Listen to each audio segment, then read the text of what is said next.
Hi hello അസ്സലാമു അലൈക്കും. ഒരു പുതിയ വീഡിയോയിലേക്ക് എല്ലാവർക്കും സ്വാഗതം.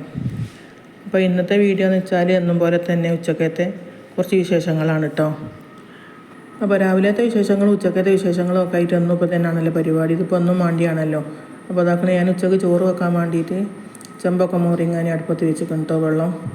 അപ്പോൾ അതിലേക്ക് ലേശം അരിയിട്ട് കൊടുക്കണം. അപ്പോൾ റേഷൻ അരിയാണ് കേട്ടോ ഞാൻ ചോറ് വെക്കാൻ എടുക്കുന്നത്.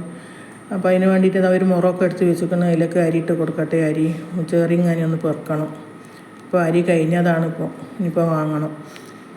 അപ്പോൾ അരിയൊക്കെ ഒന്ന് നല്ലോണം ഒന്ന് ചേറി പെറുക്കുകയാണെങ്കിൽ എന്തോ കല്ലോ നെല്ലോ ഒക്കെ ഉണ്ടെങ്കിൽ ഒന്ന് പോയി കിട്ടുമല്ലോ. ചേർന്ന് നല്ലതാണല്ലോ റേഷൻ അരിയെ കൊണ്ട്.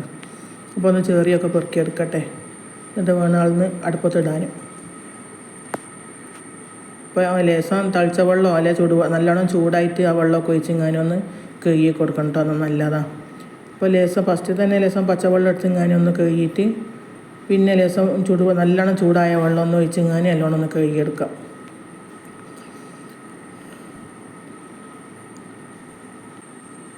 അപ്പോൾ അരിയിൽ ഞാൻ നല്ലോണം ചൂടായ വെള്ളം ഒഴിച്ചിങ്ങാനും നല്ലോണം കഴുകിയെടുത്തിരുന്നു കേട്ടോ. അപ്പോൾ ക്യാമറ ഓണാണെന്ന് വിചാരിച്ചിങ്ങാനും നോക്കുമ്പോൾ ക്യാമറ ഓഫായി കിടക്കണം.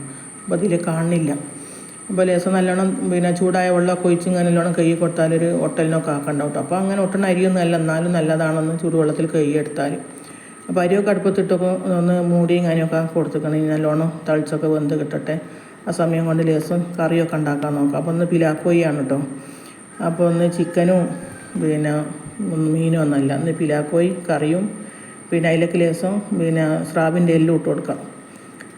അപ്പോൾ പിലാക്കോയി എന്ന് പറഞ്ഞാൽ ചക്കക്കുരു കേട്ടോ. ചക്കക്കുരും സ്രാവിൻ്റെ എല്ലും കൂടിയും ചാറ് വെക്കുകയാണ്.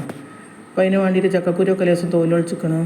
ചക്കക്കുരും സ്രാവിൻ്റെ എല്ലും ഒക്കെ അതൊക്കെ കഴുകി നല്ലോണം വൃത്തിയാക്കി ചട്ടിയിൽ ഇട്ട് കൊടുത്തതിലേക്ക് തക്കാളിയും പച്ചമുളകും മഞ്ഞൾപ്പൊടിയും മുളകും പൊടിയും ഒക്കെ ഇട്ടുങ്ങാനി വെള്ളവും പറഞ്ഞങ്ങാനി വെക്കുകയാണ്. അപ്പോൾ സ്രാവിൻ്റെ എല്ലാവരും ഉണക്കമീനായതിനെ കൊണ്ട് അതിലേക്ക് ഉപ്പ് ഞാൻ ആദ്യം തന്നെ ഇട്ട് കൊടുത്തിട്ടില്ല കേട്ടോ. ഇനി വേണമെങ്കിലും ഒക്കെ തളിച്ച് വന്നിട്ട് വേണം ഇട്ട് കൊടുക്കാം. ഉണക്കസ്രാവിൻ്റെ എല്ല് നല്ലോണം ഉപ്പുള്ളതാണ് കേട്ടോ. അപ്പോൾ നോക്കിയിട്ടൊക്കെ ഉപ്പിട്ട് കൊടുത്താൽ മതി. അപ്പോൾ അതാണ് വേവട്ടെ. അതിൻ്റെ മുമ്പായിട്ട് ഞാൻ ചോറൊക്കെ ഊറ്റി വെച്ചിട്ടുണ്ട് കേട്ടോ. ഇനിയിപ്പോൾ വൈതിരി ഉപ്പേരി ഉണ്ടാക്കുകയാണ്. അപ്പോൾ വെല്ലുള്ളിയും വെറ്റൽമുളകും ഒക്കെ ഇട്ടുങ്ങാനി കരുവേപ്പിൻ്റെ ഇല ഇട്ടുങ്ങാനി അതിലേക്ക് ഞാൻ മുറിച്ചിട്ട് വെച്ച് വൈതിരി ഇട്ട് കൊടുത്തിട്ടുണ്ട്. ഒന്ന് വേവിച്ചെടുക്കാൻ വേണ്ടിയിട്ട് ഒന്ന് അടിച്ച് മൂടിയേക്കാം. അപ്പോൾ ഇനി ഇതാക്കണ തേങ്ങയൊക്കെ ചിരണ്ടി എടുക്കണം കേട്ടോ. അപ്പോൾ തേങ്ങ ചിരണ്ടാൻ ബുദ്ധിമുട്ട് എന്ന് പറഞ്ഞാൽ അങ്ങനെ വലിയ ബുദ്ധിമുട്ടൊന്നുമില്ല. പക്ഷേ ചിര കേടി നിൽക്കൂല. ചിര ഇങ്ങനെ പാഞ്ഞ് കളിക്കും. ചിരനെങ്ങനെ അമ്പിച്ചട പിടിച്ച് വെച്ച് ഇങ്ങനെ ചിരണ്ടുക ഞാൻ.